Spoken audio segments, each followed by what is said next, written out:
le livre de l'Apocalypse. Livre de l'Apocalypse, chapitre 2. Je voudrais de continuer ce matin sur l'enseignement sur les églises. Donc, on va faire la deuxième église ce matin. Donc, Apocalypse au chapitre 2. On va lire à partir du verset 8. Apocalypse, chapitre 2, et le verset 8.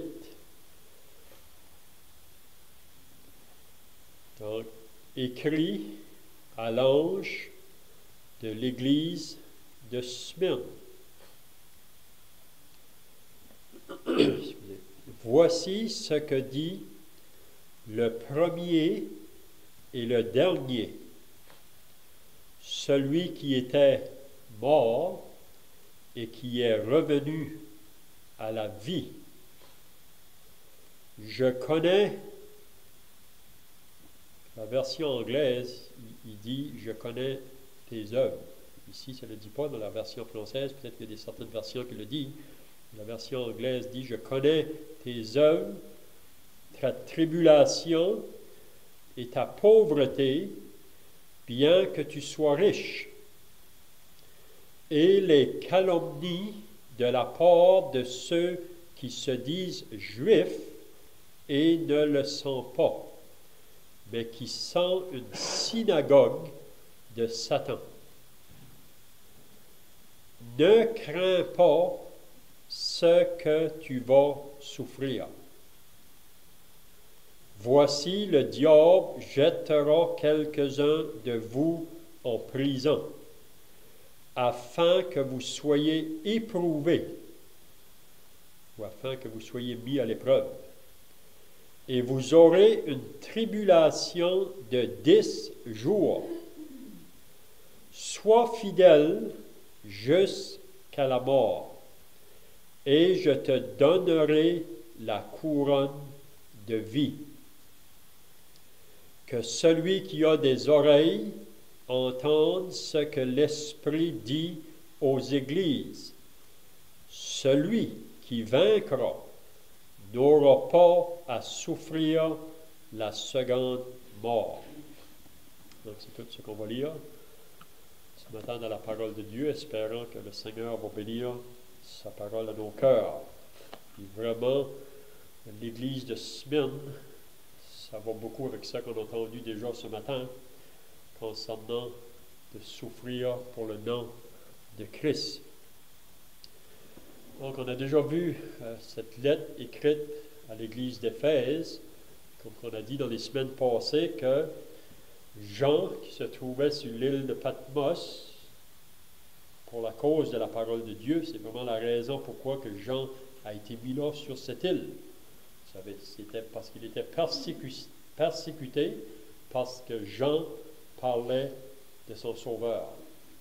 Donc, c'est ça qu'on va nous faire. Si vous allez parler du Sauveur à quelqu'un qui ne veut pas vous entendre, donc ils veulent juste vous placer sur une île. Vous savez, c'est ça qu'ils ont fait même avec Jean-Baptiste. Quand que Jean-Baptiste parlait à Hérode concernant son péché, Hérode vivait dans l'adultère, puis la femme d'Hérode, la femme qui vivait avec, vraiment, elle n'aimait pas Jean. Pourquoi qu'elle n'aimait pas? Parce que Jean lui disait que c'était pas bien la manière qu'il vivait. Mais vous savez que Hérodiade et Hérode sont mis ensemble pour jeter Jean en prison. Donc, c'est la meilleure manière de faire taire le prophète, c'est qu'on le jette en prison. Donc, on ne l'entend plus. Mais, même si Jean était en prison, probablement que Hérode et Hérodiade entendaient toujours sa voix. Ils savaient que qu'est-ce qu'ils avaient fait avec Jean,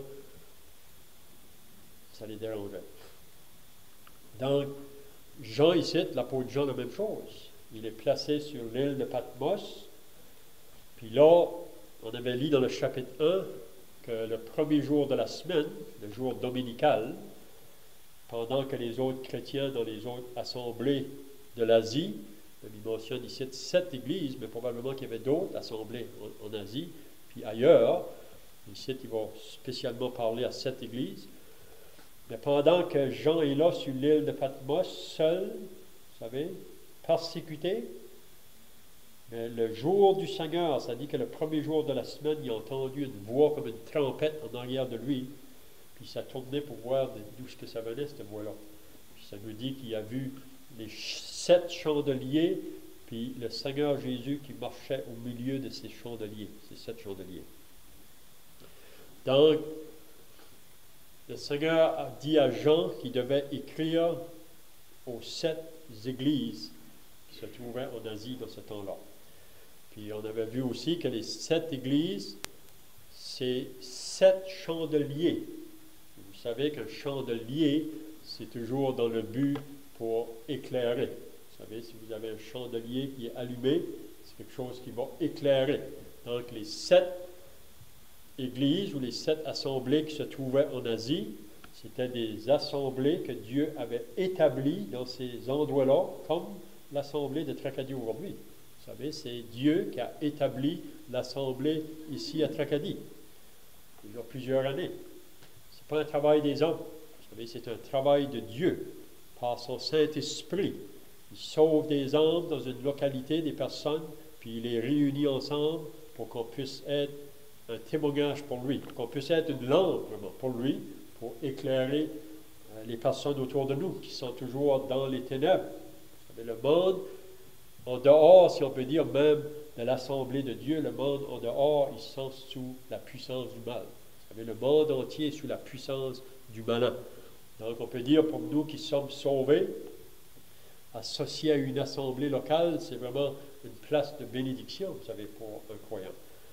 Donc, Jean devait écrire à ces églises, mais quand que Jean va écrire à ces églises, vous avez remarqué, on a remarqué à l'église d'Éphèse, il y a des choses que le Seigneur va dire à cette église-là qui est très positif. On avait vu ça dans l'église d'Éphèse, des choses qui sont très positives.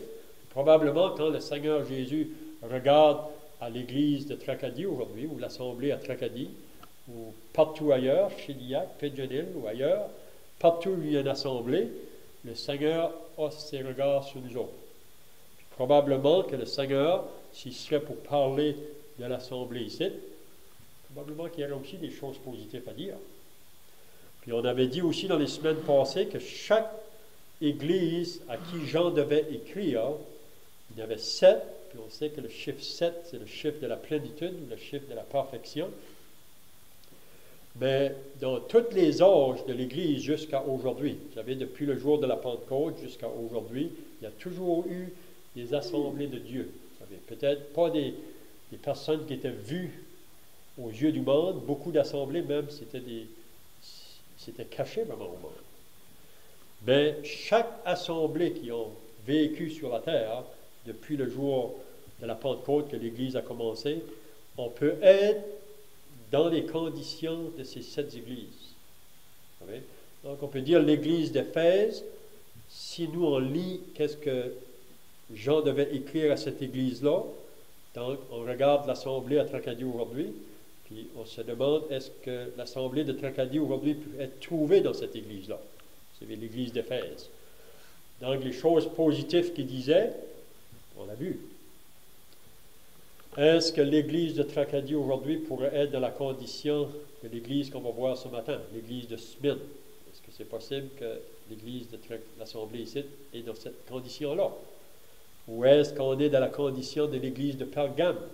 L'église de Pergame, c'est très intéressant aussi. Vous savez, peut-être que le Seigneur permet, on pourrait en parler. Ou Thyatire, ou Sardes, ou Philadelphie, ou Laodicée, vous savez. Mais la première église, il y a eu des choses positives, mais ce que j'ai contre toi, donc ça c'est l'église d'Éphèse, ce que j'ai contre toi, c'est que tu as abandonné ton premier amour. Donc, on avait vu qu'est-ce que ça comprenait d'abandonner notre premier amour. Une chose qui est venue dans mes pensées juste hier, concernant le premier amour, si je vous demandais, tous ceux qui sont mariés, vous savez, tous ceux qui sont mariés, est-ce que vous pouvez reculer en arrière, puis vous rappeler le jour que vous avez rencontré votre épouse, qui est votre épouse maintenant? moi, je peux vous dire, quand j'ai rencontré mon épouse, les premières semaines que je l'ai rencontrée, probablement chacun de nous, on peut se rappeler. C'est bien de se rappeler de ça, même pour nous qui sommes mariés. Vous savez, la jeune fille qui a rencontré le jeune homme qui rencontre la jeune fille. Puis je suis certain que vous allez tous dire comme moi que les premières semaines ou les premiers mois que vous avez rencontré la personne, vous ne pouviez pas l'oublier. Partout ce que vous alliez, vous vouliez parler de cette personne-là. Vous savez? Parce que vous avez été attiré. Ça, c'est un amour vraiment seulement physique, naturel. Là. On est attiré envers une personne, puis il n'y a rien qui va coûter trop cher. On est prêt à faire n'importe quoi. Vous savez, pour aller la voir, ou même, vous savez quoi ce que je veux dire. Ça, c'est un exemple du premier amour, vous savez. Quand on a été sauvé, le premier jour qu'on a été sauvé, on est tombé en amour avec une personne qu'on n'a jamais vue. On n'a jamais vu le Seigneur, mais c'est un acte de foi. Puis on l'aime sans l'avoir vu. Puis les premiers jours qu'on était sauvés, qu'est-ce que vous vouliez faire? Les premiers jours que vous avez été sauvés, notre frère a mentionné ça ce matin, le premier jour qu'il a été sauvé, qu'est-ce qu'il voulait faire? On voulait aller parler de Jésus, notre Sauveur, à ceux qui nous entouraient. On voulait aller voir nos familles, nos parents. Moi, je vais vous dire, je ne peux pas dire combien de fois j'ai visité ma famille, mes parents, pour parler du Sauveur. Mais les premiers jours, c'était ça qu'on voulait faire. On était en feu, si on peut dire, plein de zèle. C'est vrai qu'on manquait de la sagesse, peut-être. C'est ça souvent le problème quand on est juste nouvellement sauvé. On manque de sagesse. Mais on veut parler de celui qu'on est tombé en amour avec. On est tombé en amour. Mais on manque peut-être de sagesse. Mais le problème, qu'est-ce qui arrive quand on avance dans la vie chrétienne? On gagne de la sagesse, mais des fois on perd le zèle qu'on avait au commencement. Mais c'est bon quand les deux sont ensemble, le zèle et la sagesse, pour pouvoir aller parmi les nôtres. Mais ce que j'ai pensé dernièrement, qu'est-ce qui apporte l'abandon de notre premier amour? On pourrait dire peut-être que c'est le moment qu'on commence à arrêter de parler de lui. Puis vous savez, c'est ça qui arrive souvent. On parle à nos familles, mais à cause qu'on est rejeté, comme on a entendu ce matin, on est mis à part. Puis des fois, ça peut nous pousser à nous faire taire. Puis arrêter de parler. On se demande si ça vaut la peine de continuer de le parler. Mais vraiment, on pourrait peut-être penser qu'un début de l'abandon de notre premier amour, c'est d'arrêter de parler de lui. Puis on va manquer ça.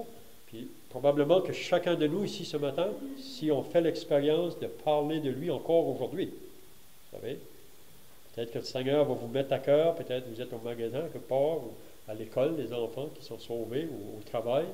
Puis là, c'est comme si le Seigneur vous met à cœur d'aller parler à quelqu'un de votre Sauveur. Juste prononcer le nom de Jésus, comme on a entendu ce matin. On sait qu'est-ce que ça fait. On a eu une expérience hier, pareil, à Bathurst, au collège. Juste parler le nom de Jésus, il y a toujours une réaction qui va se faire. C'est soit que ça va être positif ou négatif. Mais vraiment, quand on le fait, moi je peux vous dire pour moi-même, quand je le fais, même si les gens ne vont pas le recevoir, il y a une joie qui se fait intérieurement. Parce qu'on parle pour lui, vous comprenez? Puis si on veut nous rejeter, on souffre pour lui. Je vais aller à l'église de Smyrne parce que c'est vraiment ça que l'église de Smyrne a expérimenté. Vous savez, la persécution, le rejet. Puis on dit que selon cette église, si on voit ça prophétiquement, là, c'est que Éphèse était vraiment dans l'âge apostolique. L'église de Smyrne, c'est peut-être 100 ans. De 100 ans à 300 ans après Jésus-Christ, il y a eu des grandes persécutions qui sont venues sur les assemblées, sur les croyants. Puis parfois, Dieu peut permettre ça dans la vie des assemblées, la persécution, parce que souvent, quand que la persécution n'est pas, on est plus facile à s'éloigner, vous savez. Même quand on vient dans l'abondance, vous savez que le Seigneur bénit les croyants, des fois on est plus porté à s'éloigner. Mais souvent, quand on est pauvre, on est plus souvent proche du Seigneur. C'est même prouvé ça. L'abondance, souvent, nous fait éloigné parce qu'on est tellement occupé à beaucoup de choses. Donc, ici, il nous dit, écrit à l'ange de l'église de Smyrne. Donc, Jean devait écrire à cette église-là. Donc, quand il dit écrit à l'ange, on avait vu dans les semaines passées, ça comprend ceux qui sont responsables pour l'église de Smyrne. Il y avait un correspondant, probablement, parmi les anciens de cette église. Donc, Jean devait écrire à l'ange ou au messager de l'église. Et ensuite, cet homme-là ou l'ancien devait le lire à l'église. Donc, il dit, écrit à l'ange de l'église de Smyrne, voici ce que dit le premier et le dernier. Donc, ça, c'est Jésus qui parle. Chaque lettre, c'est vraiment Jésus qui parle. Ce n'est pas Jean qui parle. Jean écrit de la part du Seigneur Jésus. Jésus dit à cette église-là, voici ce que dit, ou ce que dit Jésus, le premier et le dernier. Donc, Jésus, celui qui est Dieu, vous savez, c'est ça qu'on lit dans l'Évangile de Jean au chapitre 1, au commencement était la parole, on pourrait dire au commencement était Jésus, et la parole était avec Dieu, Jésus était avec Dieu, et la parole était Dieu, et Jésus était Dieu. Donc, vous savez que Dieu, il n'y a pas de commencement ni fin. Je suis le premier, je suis le dernier, je suis l'alpha, je suis l'oméga, le commencement et la fin. Qu'est-ce que le Seigneur veut dire à Smyrne? C'est moi qui ai au contrôle de toutes choses. Et puis les chrétiens à Smyrne doivent saisir cette vérité-là. Ils doivent comprendre que même dans la condition où ils sont, dans des persécutions très fortes, il faut qu'ils réalisent le Seigneur est au-dessus de toutes choses. C'est lui le premier, c'est lui le dernier. C'est lui qui a parlé en premier, c'est lui qui va parler le dernier. Et vraiment, c'est lui, à la fin, qui va avoir le dernier mot. Ça paraît aujourd'hui qu'on vit dans un monde, c'est comme si que c'est le diable qui a le contrôle de tout. C'est comme si lui le plus fort, mais non, c'est pas vrai. À la fin, vous savez, on lit dans l'Épître aux Philippiens que tout genou va se fléchir devant le Seigneur Jésus. Si on n'est pas prêt à se fléchir devant Jésus aujourd'hui pour le recevoir comme notre Sauveur, un jour, tous ceux qui l'ont refusé devront se prosterner devant lui pour le reconnaître comme leur juge, puis ils vont reconnaître c'est lui le Seigneur de l'univers. Donc, je suis le dernier, le premier et le dernier. Regardez qu'est-ce qu'il dit. Celui qui était mort, parce qu'il y a des chrétiens à Smyrne, vous savez, qui ont connu la mort pour leur foi au Seigneur Jésus. Ils ont été persécutés jusqu'à la mort pour leur foi au Seigneur Jésus. Donc, il dit, celui qui était mort, moi j'ai été mort, mais je suis revenu à la vie. Donc, qu'est-ce que le Seigneur veut dire à ces chrétiens-là de Smyrne? Même si vous devez aller jusqu'à la mort, moi j'ai le pouvoir ou la puissance de vous ressusciter de nouveau. Vous savez, si vous devez à mourir pour moi, moi je vais vous donner. Je veux juste vous faire comprendre ça. Donc, il y a beaucoup de chrétiens, c'est ça qui en ont saisi vraiment. Même s'ils devaient mourir pour leur foi au Seigneur Jésus, sur les bûchers ou n'importe où, ils savaient qu'un jour, leur corps serait ressuscité de nouveau pour aller avec lui. Donc, il dit au verset 9 maintenant, « Je connais ta tribulation. » Donc, les chrétiens à Smyrne, même comme j'ai dit tout à l'heure, dans la version anglaise, il dit premièrement, « Je connais tes œuvres. » Donc, les chrétiens à Smyrne, comme les chrétiens à Éphèse, on avait vu ça, la même chose à Éphèse, au verset 2 du chapitre 2, « Je connais tes œuvres. » Donc, les croyants à Smyrne étaient des personnes qui avaient compris, après qu'ils ont été sauvés, que maintenant, il y a bien des œuvres à faire pour Dieu. Vous savez, on est bien clair qu'on n'est pas sauvé par nos œuvres, mais on est sauvé pour faire des œuvres. Donc, Dieu veut utiliser chaque frère et sœur, chaque croyant, qu'on soit jeune, qu'on soit plus vieux. Le Seigneur a des œuvres qu'il a préparées d'avance pour nous afin qu'on puisse les pratiquer. Il y a des œuvres. Je ne connais pas les œuvres que le Seigneur a pour vous autres. Mais si vous êtes sauvés, il y a quelque chose à faire.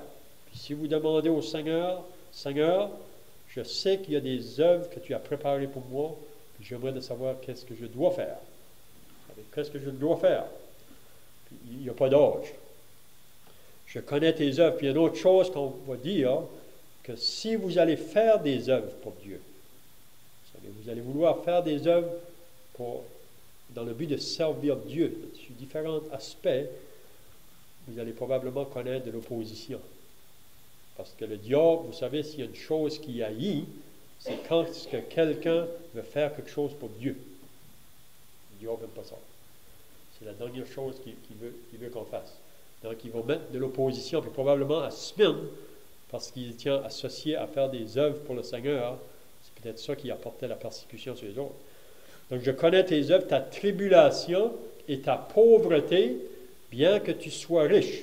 Donc, l'Église à Smyrne connaissait des persécutions ou des tribulations selon l'histoire. Vous savez qu'on ne peut pas le décrire aujourd'hui. Parce qu'il y a eu une période de 10 grandes persécutions qui ont surgi là, après 100 ans après Jésus-Christ jusqu'à 300 ans après, dans la période de l'Église, des grandes persécutions par des empereurs, vous savez, qui s'élevaient puis qui voulaient simplement se débarrasser des chrétiens. Ça, c'était vraiment Rome qui est en arrière de ça. C'est tous des empereurs, vous savez, qui étaient associés avec Rome. Donc, ils voulaient tout détruire tous ceux qui se disaient chrétiens. Donc, les chrétiens à Smyrne étaient dans des tribulations, dans des persécutions, puis dans une grande pauvreté. Pourquoi pauvre? Mais parce qu'ils ont tout perdu. Tout. Il y en a qui perdaient leurs biens, leurs maisons, ils perdaient tout. Même qu'il y en a qui devaient être dispersés. Vous savez, ici et là, lisez, même Hébreux chapitre 11, quand il parle de ceux qui ont été persécutés dans l'Ancien Testament, ils perdaient tout, vous savez. Mais le Seigneur dit, je connais ta pauvreté, bien que tu sois riche. Parce que vous savez, on peut être bien pauvre, comme croyant, sur cette terre ici. Mais vraiment, on est riche. On est riche. Vous savez, la personne, pour moi, la plus riche sur la terre, c'est celui qui est sauvé. C'est appartenir au roi des rois, au Seigneur des seigneurs. C'est appartenir à celui qui appartient à toute la terre. Tout lui appartient. Si vous lisez dans le psaume 50, je pense qu'il dit que tous les animaux de la terre m'appartiennent. Tout appartient au Seigneur. Donc, même des fois, je le dis, des fois au travail, vous savez, au travail, ils vendent beaucoup des billets de loterie. Toutes les semaines, pas des billets de loterie, mais faisant comme à chaque fin de semaine, ils tirent un billet. Vous savez, donc, au commencement de la semaine, ils ramassent de l'argent des hommes ici et là. À la fin de semaine, ils vont faire un tirage. Puis là, il y a quelqu'un qui va gagner l'argent qu'ils vont ramasser pendant la semaine pour cet homme-là. Mais ils ne comprennent pas que moi, aujourd'hui, je ne veux pas participer à ça. J'espère que chacun de nous qui sommes sauvés, on ne participe pas au billet de loterie. Vous savez, parce que pour moi, c'est un péché, c'est de la cupidité. C'est pour démontrer qu'on n'est pas satisfait ou content, vous savez. Puis des fois, je leur dis, parce que vous saviez que j'avais un père qui était riche, puis des fois, eux, ils pensent que c'est mon père sur la terre. Ton père était riche, là. J'ai dit, mon père du ciel, il appartient à toute la terre. Donc, on n'a pas à s'inquiéter pour demain ou après-demain. Vous savez, le Seigneur nous dit à nous, les chrétiens, ne vous inquiétez pas pour la nourriture, pour le vêtement. Il dit, chaque jour suffit sa peine. Le lendemain aura soin de lui-même. On n'a pas à s'inquiéter. On vit dans un monde aujourd'hui qui est rempli d'inquiétude. On s'inquiète pour ci, on s'inquiète pour ça. Mais vraiment, le croyant, on devrait nous remettre au Seigneur. C'est lui qui prend soin de nous. Donc, je connais ta pauvreté, bien que tu sois riche. Les chrétiens à Smyrne, même si les gens autour les regardaient comme rejetés, vous savez, comme des balayures. C'est ça que les chrétiens étaient regardés comme des balayures. On les jetait, comme mettre aux poubelles. Bien que tu sois pauvre, tu es riche. Tu es riche. Même et les calomnies de la part de ceux qui se disent juifs et ne le sont pas, mais qui sont une synagogue de Satan. Même les chrétiens à Smyrne connaissaient des personnes qui les calomniaient. Vous savez qu'est-ce que c'est calomnier quelqu'un? Quand on calomnie quelqu'un, c'est avec la langue qu'on le fait. On peut mentir à quelqu'un, on peut faire de la médisance sur quelqu'un avec la langue, mais calomnier quelqu'un, c'est de parler ou de dire des choses fausses de la personne, mais c'est dans le but de détruire sa réputation. C'est dans le but vraiment de lui faire du mal. Donc ici, Le Seigneur dit à ces chrétiens-là à Smyrne, il dit, je connais les calomnies que vous avez à supporter. Il dit, de la part de ceux qui se disent juifs et ne le sont pas. C'était réellement des juifs, mais ce n'étaient pas des vrais juifs.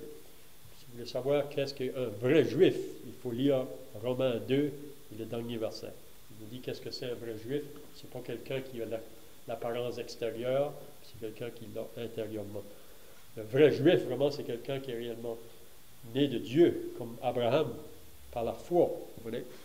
Mais ces personnes-là qui se disaient juifs, puis les chrétiens à Smyrne, les persécutions qu'ils devaient supporter, c'était de la part de ces gens-là qui se disaient croyants, juifs, puis aussi de la part des inconvertis, du monde païen autour d'eux autres. Donc, ils subissaient des grandes persécutions. Donc, aujourd'hui, est-ce qu'on ne va pas connaître ça aussi? Si on veut vivre comme on a entendu ce matin, il n'y a pas de problème si on ne parle pas. Vous n'avez pas de problème. Vous pouvez vous dire chrétien, puis si vous ne parlez pas, il n'y a aucun problème. Le monde, ça ne les dérange pas pour les chrétiens. Mais le monde, qu'est-ce qui ça les dérange? C'est quand on va commencer à vouloir leur parler. Puis c'est ça qu'ils nous disent des fois au travail. Vous pouvez me parler de n'importe quoi, mais parlez-nous pas de ça. On va vous respecter, il faut nous respecter, mais on ne parle pas. Mais vraiment, nous, chrétiens, notre responsabilité, c'est de parler. C'est pour ça que le Seigneur nous laisse sur la terre. D'être un témoignage pour lui. Vous savez, mais le faire, comme Jésus a dit à ses disciples, soyez sages comme des colombes, puis rusés comme des serpents. Il faut être sage. Quand on va avec le message, on va vers les gens, mais on n'a pas besoin de dire beaucoup. Vous savez, juste dire une parole, des fois, on voit que ça fait une réaction. Mais Dieu pourrait éclairer des personnes ou attirer des personnes à ce message-là. Donc, mon temps est déjà passé. Peut-être qu'on va être obligé d'arrêter là pour aujourd'hui. On pourra continuer peut-être dans les prochaines semaines. Mais le verset 10, c'est vraiment intéressant. Ne crains pas. Ne crains pas ce que tu dois souffrir pour mon nom. Donc, c'est peut-être ça qu'on peut terminer maintenant. On ne devrait pas avoir crainte. Qu'est-ce qu'on va avoir à souffrir pour son nom? Puis même ici, cette semaine, il souffrait déjà, mais il dit, ne crains pas ce que tu vas souffrir parce que tu vas avoir d'autres souffrances qui viennent sur ton chemin. Mais ne crains pas. Ne laissez pas l'ennemi nous effrayer par leur persécution. Il va nous faire taire, vous savez. Mais le Seigneur veut qu'on puisse communiquer sa parole, qu'on le fasse avec sagesse. Puis quand on va le faire, vous allez trouver de la joie de le faire. Je peux vous dire par l'expérience, on va trouver la joie de le faire. Donc, si on le fait, ça va nous amener la bénédiction. Donc, que Dieu puisse bénir sa parole, on va terminer par la prière. Notre Dieu et notre Père, nous voulons nous approcher devant ta sainte présence ce matin pour te remercier et te rendre grâce pour cette parole que nous venons de lire concernant cette église de Smyrne. Et nous réalisons, quand nous lisons concernant cette église, que Dieu ou le Seigneur ne fait aucun reproche à cette église. Et nous voulons croire que la raison pourquoi il n'y a pas de reproche à faire, c'est parce que cette église était un témoignage pour Dieu et qu'elle parlait pour son Sauveur. Donc, on veut te prier ta bénédiction sur nous ce matin, qui sommes dans l'église ici à Tracadie, que nous puissions être un témoignage pour notre Sauveur autour de nous. Nous prions au nom du Seigneur Jésus. Amen.